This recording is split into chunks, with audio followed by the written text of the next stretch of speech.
Come in. Welcome. I'm E.G. Marshall.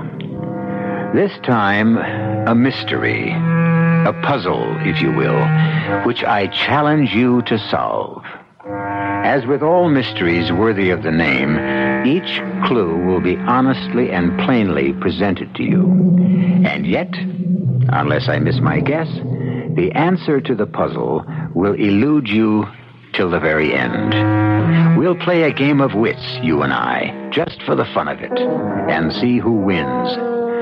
Unhappily, one of the characters you'll meet lost. I found the shrunken head on the pillow of my bed, and that clock points to 12. That means I die at 12. Question is, Elizabeth dear, 12 what? 12 what? 12 noon or 12 midnight? The drum clock. 12 o'clock. Noon. Maybe you'll be dead on the stroke of 12, Elizabeth. And maybe you have to wait till midnight.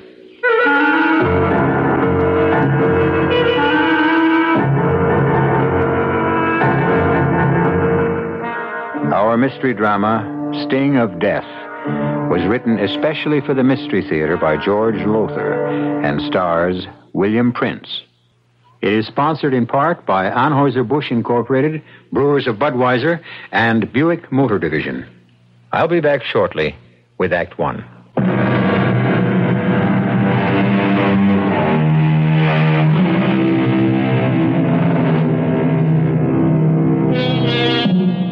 My first move is to describe the huge barn-like living room of the country home of Trevor Costain, explorer, adventurer, author.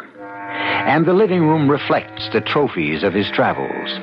On the north wall, headdresses of native tribal chiefs from all over the world. The south wall is covered with awards, trophies. The west wall is hung with native spears, shields, primitive weapons. And on the east wall, above the huge fireplace, hangs a clock. A most bizarre clock. The face is made of a Tugari war shield. Headhunters, you know, the Tugari. The hands of the clock are made of, human thigh bones. And the hours, from 1 to 12, are marked by shrunken human heads. Well, don't look so horrified. I told you the Tugari were headhunters. And when I told you that, I gave you your first important clue. See what you can do with it. Liz, give me another drink. Trevor, the doctor. I know, but if I'm going to die, I'm going to die happy. Dad, the disease. You know what alcohol does to you because of it? I'm in enough pain, Forey. Stop calling me Dad. He is your son-in-law, Father. Don't remind me, Jackie. Liz, that drink, please. Some son-in-law. Some husband. An alcoholic who's put you through purgatory since the day you married him. That's ended now. I haven't had a drink since I joined AA 5 weeks ago. I wish I could believe that. You can. Oh, Forey, here's your drink, Trevor. Thanks. Oh, Father, you're not going to smoke, too. Did I say I was going to smoke? Well, every time you pick up one of your pipes... Oh, don't worry, Jackie. Whatever disease hit me in Borneo years ago, just a whiff of tobacco sickens me. Give my right arm to be able to smoke these pipes again, but all I can do is polish them, clean them, puff on them, never light them. It's a terrible way to live. I'll be glad when I'm dead. Oh, don't say that, Trevor. You sound as if you'll be sorry when I'm gone, Liz. I will be. Why lie to me, Liz? Our marriage has been anything but a happy one. We put each other through the ringer the way our long-haired son-in-law put Jackie through one. Different kind of ringer, that's all. Oh, that's over now. Everything's over. For me. Oh, Father, please don't get up if you want anything. Got to get up and ease the pain. Just want to get those pipe cleaners on the mantel and... Oh, blast. You dropped your drink. All over me, I'm afraid. Sorry. Spasm of pain. I'll make you another. I'll have to change these pants. Father, sit down. I'll get the pipe cleaners. Oh, I can't do a thing for myself anymore. Not a thing. Jackie, what about the divorce? Well, I've given Forry... Here, the pipe cleaners. I've given Forry another chance. Waste of time. You know that. It's probably hopeless, but in common decency, I can't let him down. He depends on me, Father. A weakling. He's a weakling. Well, some men are. Not Rod's champion. He was a man for you. I told you that. Your drink. Thanks. Rod will be here tomorrow, Jackie. Going to spend a few days helping me straighten out my affairs. Why don't you and he try to get together? See if you can still hit it off. Father. He's the... What the devil? What? The clock. That headhunter clock over the fireplace. Look at it. That's strange. One of those awful shrunken heads is missing. The one that marked the hour of 7. Oh, Father, what happened to it? I don't know. I just noticed it was missing this minute. Look around. See if it's on the floor. Oh, if it is, I'd just as soon... Look around, I said. I can't. All right, dear. All right. Jackie, you look and see if... Well, that was Forry. Something's happened. Good heavens, what could have... I don't know. Look at this. Look at this. Look. The head off the clock. Oh. What are you doing with it? It was on the pillow of my bed. Your pillow? It was just lying there, smack in the middle of the pillow. Forry, this some kind of gag? Did you take it off the clock? Oh, why would I do a thing like that? I don't know. But then I don't know why you've done a lot of things you've done. Dad, I tell you, All right. We'll put it back on the clock. The hour of 7. Yeah, sure. Somebody's playing games. Somebody with a sick sense of humor. And I... Oh! Forry, what? Father, catch him. He's falling. Oh, Forry! Get away, Jackie. Let me see. Is he... Dead? Yes. Drum clock in the hall. It's 7 o'clock. The shrunken head. The hour of 7. Forry found it in his room, on his pillow. And now he's dead. What does it mean? What?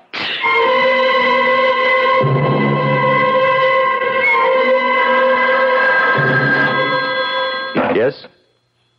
Oh, this is Trevor Costain. I see. Yes. Well, I want to be informed the minute you find out. Fine. Goodbye. Who is that? At the coroner's office. I've been bugging them all through the night to tell me what killed that husband of yours. And? We just wanted to let me know they're starting the autopsy now. Oh. Jackie? Yes, Father. We've never pulled any punches with each other, you and me, so don't let's pull any now. You really sorry Forry's dead? What a thing to ask. What's the answer? I don't know. Marriage to Forry was purgatory, as you said last night, but he was starting a new life, joining AA, and... it isn't fair somehow. Not to him, maybe. But it's very fair to you. What do you mean? You can do what you should have done in the first place. You can marry Roger. Oh, Father, you're taking an awful lot for granted. You love him, don't you? Yes, I guess I do, but... No buts about it. When Roger gets here... Hey, sounds like he's here. Come on. Let's meet him at the door. Are you strong enough to walk? Sure. Having a good day. Come on. Can't wait to see him. Best safari manager I ever had. Never took any guff from me either. Didn't have to. He's a fine man, Jackie. Fine man. Hey, Trevor. Jackie. Good to see you. Rod, you old son of a gun. I can't tell you how good it is to... Who's this? Trevor. Jackie. Meet Virginia. My wife.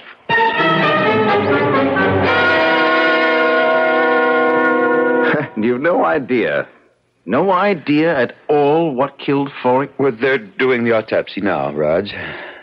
Coroner, Dr. Dodd is a friend of mine. You'll let me know what they come up with as soon as they know. Help yourself to a drink, Raj. Oh, thanks. You? No, almost lunchtime. I have to limit myself. Can't even smoke. And with 3 months or less to live. Hell of a way to go out. Oh, hand me those pipe cleaners, will you? Yeah. Here you are. At least you get some satisfaction from fooling around with these old pipes of yours. Yes. Kind of makes not smoking a little easier. You know, Raj, you shocked me when you arrived with a wife. How come? I had plans for you and Jackie. I was in love with Jackie, yes, but when she married Forey, well, that was that. Ginny's a wonderful girl, and she'll be a wonderful wife. Oh, I'm sure. Speaking of Jackie and Virginia, they ought to be back from their walk soon. It's almost... Now, what in blazes? What is it? The clock. Look at the clock. A head's missing. From 12.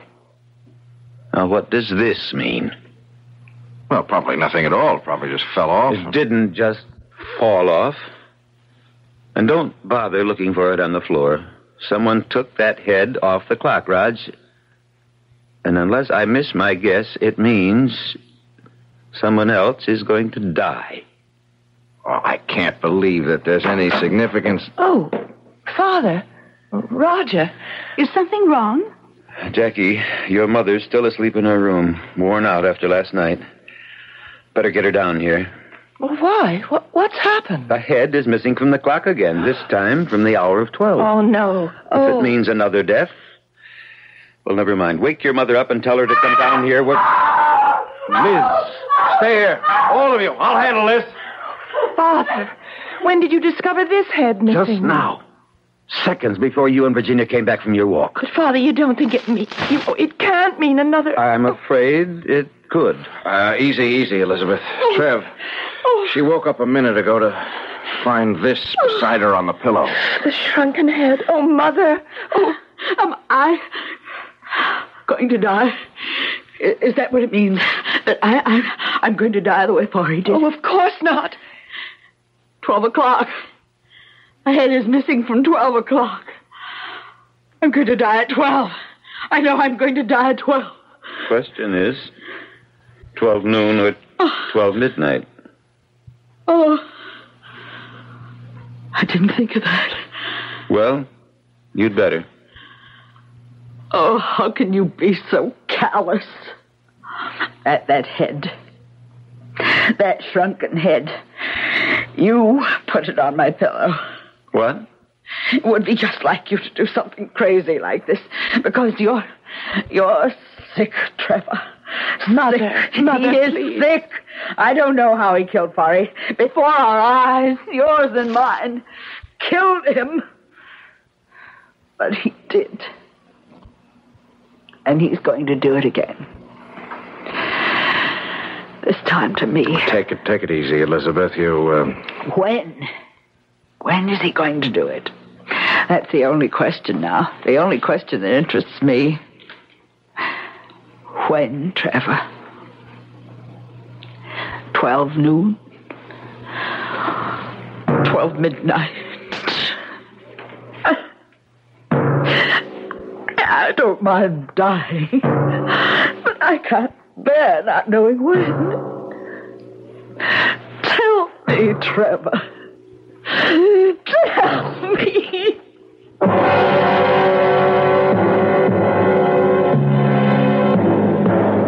A dramatic scene.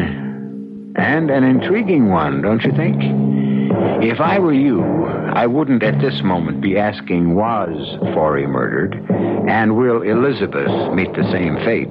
But if Forey was, and she does, how? I'll return in a minute for Act Two.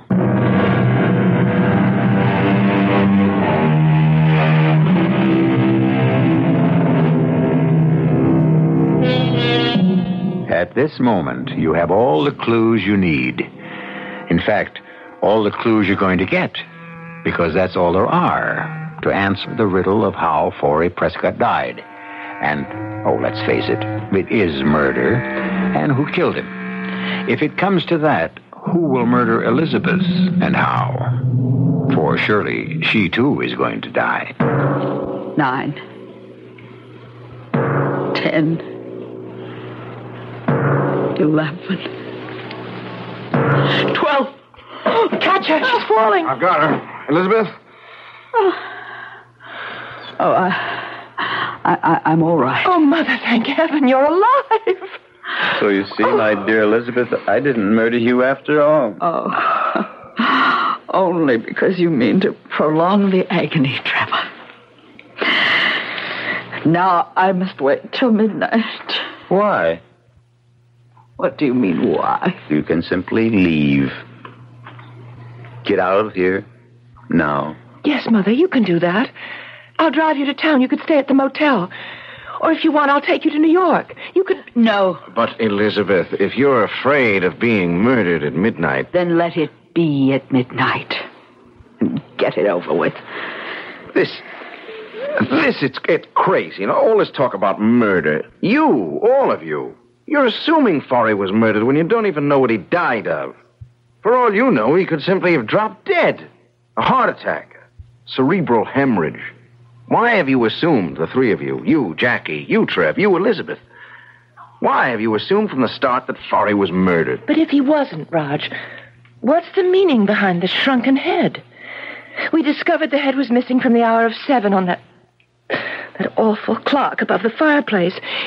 And then Forey found it on the pillow of his bed, and Forey died at exactly 7 o'clock. This time a head is missing from 12, and it's on the pillow of my bed, where I found it when I woke up from my nap. Hello? Oh, hello, Ed. Dr. Dodd, the coroner. I see. Well, how long will that take? Will you let me know? Thanks, Ed. Thanks very much. What did Dr. Dodd say, Father? Forey was murdered. No. The autopsy revealed poison in the body tissues. What kind of poison? Well, they don't know yet. Ed's sending a tissue sample to the New York police lab to find out. No doubt about it now, though. Forey was murdered. As you will murder me at midnight.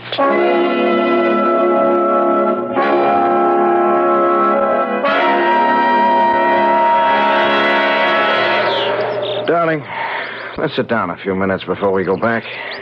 Oh, Raj, I just had to get away from that awful atmosphere in that house. Look, sweetheart, I'll be more than happy to take you back to New York. And then come back by yourself? Oh, no. Oh, I'd be safe enough, I think. From whom? What? I'm not thinking of the murderer, sweetheart. I'm thinking of the danger you'd be in, and I'd be in from the very attractive and decidedly sexy Jacqueline. I owe it to Trevor to help him all I can with his records, papers, Lord knows what. Help him get them in order before he dies. Raj, what do you make of all this? Who do you think murdered Trevor's son-in-law? I don't know.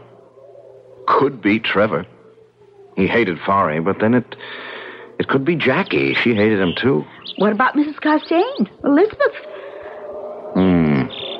I know what you mean. And that shrunken head on her pillow, she could have put it there. Yeah? A red herring, a blind. Something to throw the police off the scent when they get here. The police will come again, you think? Well, sure. I'd say all they're waiting for is a toxicology report on whatever poison killed Forey, and that can come any minute, any hour. It's almost 5. I guess we've been gone at least a couple of hours. I guess we'd better think of getting back. Ginny, you sure now? You don't want me to take you back to New York? You're a brave little girl who deserves a kiss. I'm a scared little girl. But don't let that stop you. Don't tell me what to do, Jackie. If I want to change my will, I'll change it. In fact, my attorneys are changing it right now. Well, damn it, don't look at me as if I'd done some terrible thing to you. Or maybe you misunderstood me. No, I didn't misunderstand. You're cutting Mother off and leaving your fortune to me. Why? Plain enough. I want to be sure you're financially safe and secure. Oh, no, Father. There's more behind it than that. You know as well as I do Mother would take good care of me, share what she has with me. You don't know her like I know her. Oh, I know her better than you. I've spent my life with her. You've spent yours elsewhere. I'm an explorer, or I was. Oh, you could have spent more time with her. I don't tolerate fools easily. Well, we've got off the subject. What's your real reason for changing the will? All right. Let me tell you. You're still hoping I'll marry Roger Campion. You're hoping that if I'm an heiress, the money will help induce him to divorce Virginia and marry me. You said it, not me. Well, you think it. You must. I can't think of any other reason for changing your will. Oh, Father, Roger and I are through with each other. If only you hadn't married Forey. Damn. Well, if you'd put a brake on your temper, you wouldn't break so many of those pipe stems. One of my best pipes, too. Well, I have to send it for repair. I wish I could repair the mess you've made of your life as easily. All right, I made a mess of my life, but that's over now. Forey's dead, and that's over. I mean to keep you from making another. Now, you listen to me. Roger's the man for you. He always has been. And why you didn't marry him years ago... You know why? I wanted a husband I could live with, be with. Not a wanderer like you. I saw what happened to Mother because of you. The emptiness, loneliness. And I made up my mind it would never happen to me. Forey was no bargain, as it turned out, but he stayed at home. So does Roger now. He runs his safaris from an office in New York. That disease you picked up in Borneo, it's just making you see things in a warped way, a distorted way. You're not yourself. You think it's crazy of me to change my will? It's crazy of me to hope that you'll persuade Roger to get a divorce and marry you. That what I want so much, the two people I love most in this world, should make it together. If I haven't got a prayer, it'll happen. Well, it won't. I'm sorry. But it won't. It will. I want... You can't always have what you want. You're wrong. I always have, and always will. Till the day I die.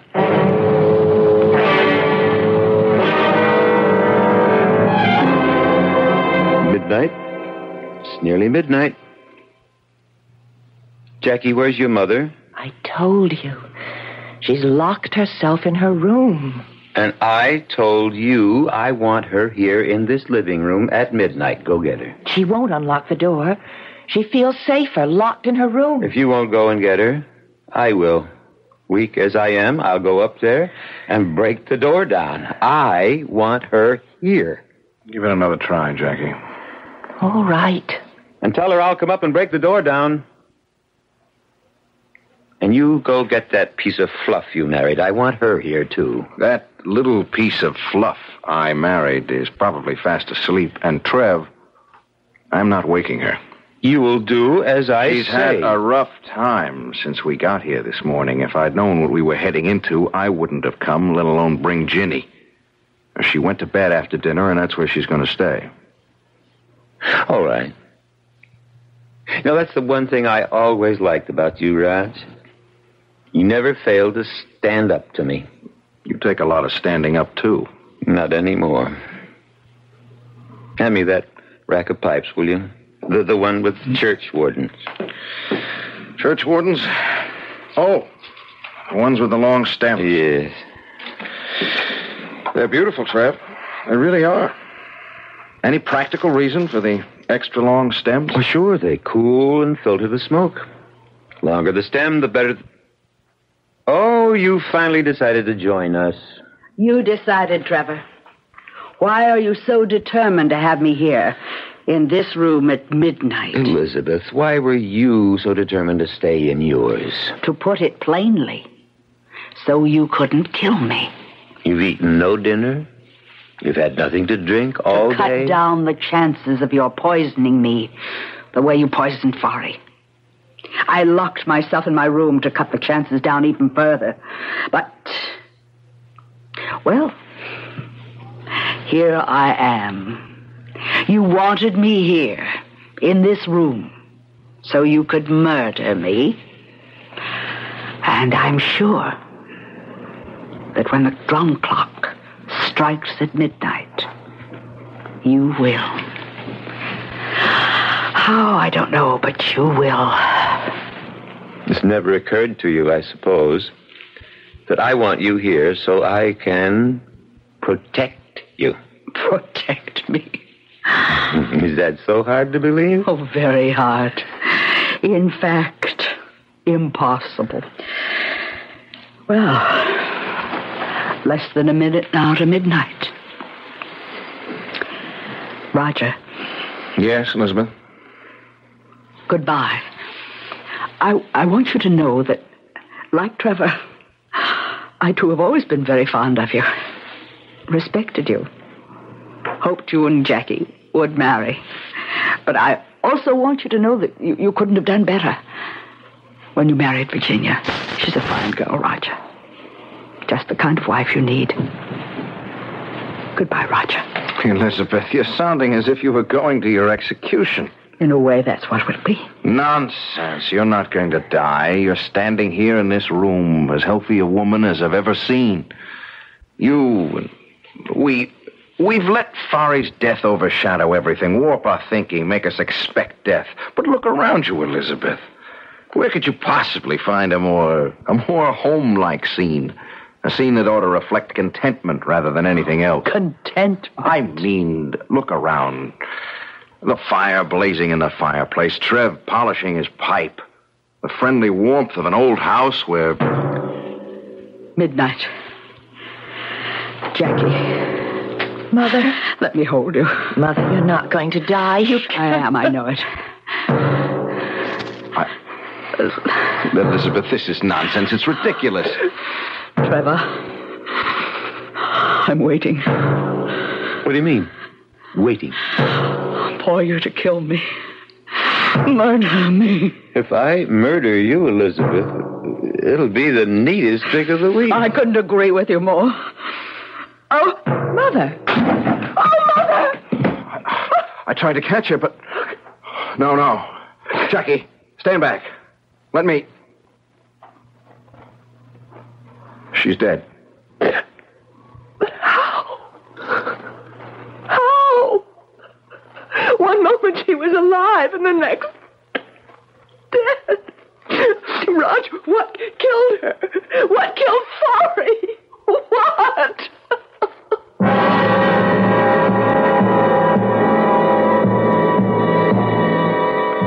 What? How? Do you know? Have you figured it all out? As I told you, you have all the clues I have, and I've figured it out. Well, I think I have. I'll be back shortly for Act 3. Now Elizabeth Costain is dead, mysteriously struck down, instantly killed as her son-in-law Forrest Prescott was, only the day before. Now, the following morning in the guest room occupied by Roger and Virginia Campion... No, Virginia, I've made up my mind. We're leaving. Not if you plan to take me to New York and then return here. I won't be coming back. I never expected anything like this when I agreed to help Trevor straighten out his affairs. Oh, but Roger, you're such old friends. I'm not so sure of that, Jenny. To be Trevor Costain's friend, you have to be friends on his terms. Oh, he likes me, sure. He values my friendship up to a point. But that's because I always did the job he wanted done, and I never crossed him. He must have been a hard man to live with. He hasn't changed any, even with his death only a few weeks, months away. He's still demanding and getting what he wants. He's still riding roughshod over everyone in his path. I have got a strong suspicion that that's why Forry and Elizabeth were murdered. They got in Trevor's way. Then you really think that... I'm almost sure of it. Now, there are only 4 of us left in this house now. There's you and me and Jackie and Trevor. Now, you and I certainly aren't murderers, and Jackie wouldn't kill a gnat if she could avoid it. No.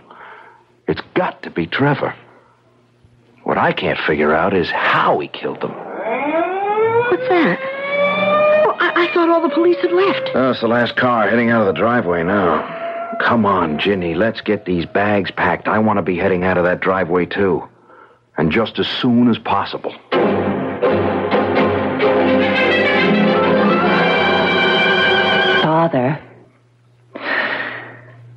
Father, will you please stop polishing that damn pipe and listen to me? What do you want, Jackie? The police have just left. I wondered if you'd like a cup of coffee. Give me a drink. No, you're not supposed to drink. I know what I'm not supposed to do. All right. Whatever you say. And hand me those pipe cleaners. Here you are. Here's your drink. Thanks. It's good. I'll miss this fine old scotch when I'm gone. One consolation, though. Roger always enjoyed it, too. And it'll all be his when I've kicked the bucket. You willed it to him? Your supply of scotch? No, of course not. I meant all of this will be his. I don't understand. You said you willed everything to me. Well, I did. Maybe I shouldn't have said this will all be Roger's. I should have said yours and Roger's. Naturally, after you're married. Married? Father, I told you yesterday I'm not marrying Roger. For one thing, I don't love him anymore, and he doesn't love me. And for another, he's happily married to Virginia. For as long as she lives. As long as she lives? As long as... Oh, come in, Raj. Come in. Trev, Jackie. Did you and Jenny get any sleep? Not much. Dozed an hour or so. How about some coffee? It's a good idea. And what would you like for breakfast? Just coffee. You'll be okay. And what about Ginny? Coffee will be enough for her, too. We want to get an early start back to New York. Back to New York? We haven't even started on my paper, my record. I know, Trev, but... But what? Trev, if I'd known what I was walking into when I came here, and known what I was walking Ginny into, I'd never have come. Oh, yes, you would. You never disobeyed me. Stood up to me, yes. But when the chips were down, you did what you were told. I was your second in command then, and that was years ago. Oh, not so many. 2, 3. But busy years, Trev. I've got my own business now, my own life to live, and to be plain, I don't take orders from anybody anymore. Why, you ungrateful... Now, just a minute, Trev. I was more than willing to come here and spend as much time as it took to straighten out your affairs. I felt I owed you that. The least you owed me, the least. Maybe. But what I don't owe you is putting my life, or Ginny's, on the line for you. You mean Forry's death? Mother's? Yeah, and who's next? I've got a feeling that no one is safe in this house. A feeling or a suspicion? Same thing, Trev. Not exactly. Feeling there may be another death is one thing. Suspecting who might be behind the deaths is another. You suspect me, don't you? Yes, Trev, I do. Well, I guess the time has come to tell you that your suspicion is correct. 100% correct. You did kill. Oh, you suspected me too, But did it's you? impossible. You hardly have strength enough left to stand on your feet, to walk a few steps. Wrong. Oh, I'm weak, all right, but not as weak as I pretended. See? Then you were able to take the shrunken heads from that clock. And put one on Forey's pillow and the other on Elizabeth's? But even so, I still don't see how you killed them exactly on the hour. Forey at 7, Mother at midnight. How did you manage that, Trev? My little secret. Some sort of slow-acting poison? A poison that you were able to time to the minute? No, but, a small matter. All that matters to me now is that you and Roger marry. You're out of your head. Father. You're sick. Right now, you're overly tired. You're exhausted. You're a little mixed up. Crazy. Say it. You said it yesterday. Say it again. Crazy. But sane or crazy, the two of you will do as I wish. Obey my final order. No way, Trev. I love Virginia. I'm married to Virginia. I'll stay married to Virginia. You can't very well stay married to a corpse, Raj. Now, what do you mean by that? Why, no more than what is stated in the marriage vows. Till death do us part. And death is going to do just that in a few short minutes. When I kill Virginia, as I kill Forey and Elizabeth. Trev, you've gone crazy. Ginny and I are getting out of here and fast. Don't move. What? I said don't move. Try, and I'll kill you where you stand. And be warned, Raj, I can do it.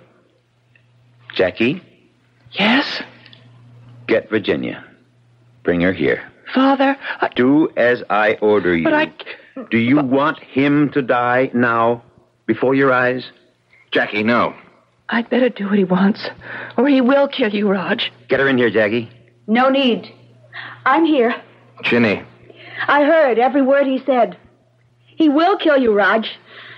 Unless you let him kill me. Let me kill you? He can't prevent me. What I mean is it's my death you want. Not his. I don't know how you do it. But go ahead. And do it.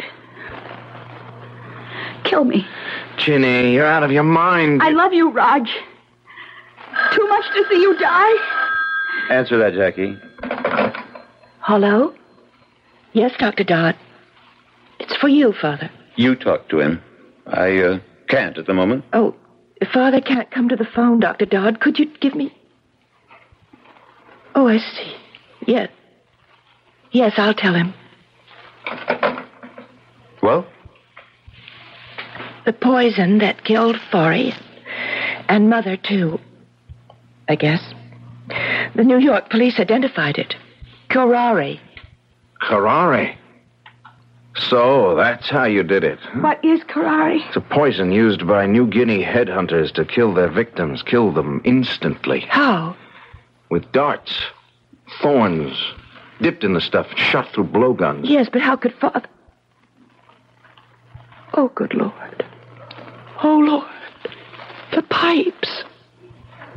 The pipes. You've sat there polishing and cleaning, blowing through the stems to clear them, you said. But blowing a poison dart through them when you wanted to. The stem of a pipe makes an excellent blowgun. Especially the very long stem of a churchwarden like this one. And the thorn inside this stem, a thorn dipped in curare, kills instantly. Virginia? Yes. Doesn't hurt, Virginia. All you feel is a little sting when the thorn pricks the skin. Second later, you'll be dead. Roger, I warned you. Drop it, Trev. Drop that pipe stem or blowgun or whatever you call it.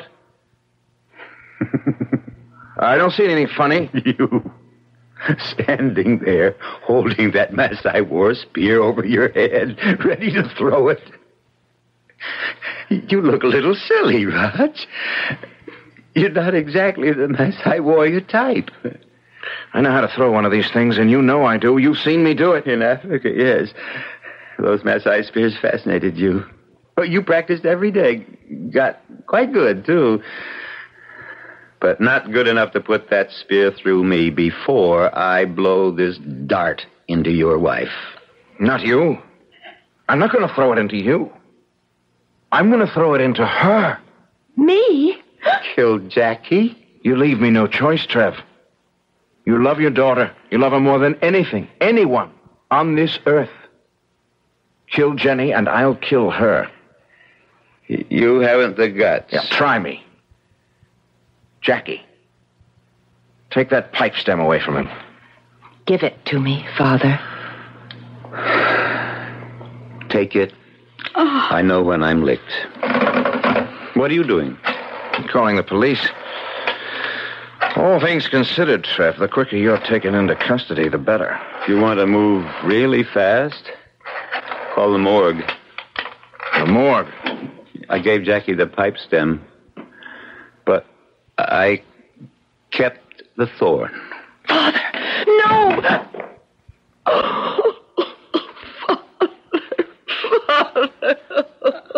Police headquarters. This is Roger Campion. I'm calling from the home of Trevor Costain. You better send someone out here. What? No, it's not another murder. Suicide.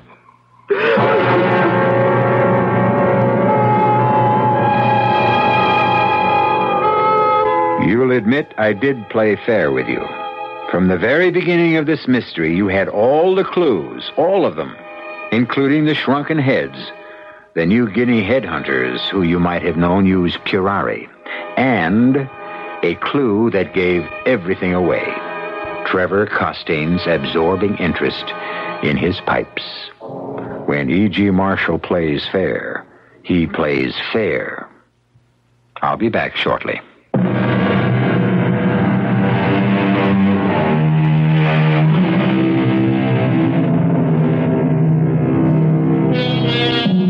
Hope you enjoyed our mystery. I certainly enjoyed playing a little game with you, because that's what all mysteries are, you know, a game of wits. Oh, sure, I have the advantage. I know the answer before I start. But in fairness to you, whenever I bring you a mystery, I'll make sure you have all the clues from the start. After that, it's up to you, entirely.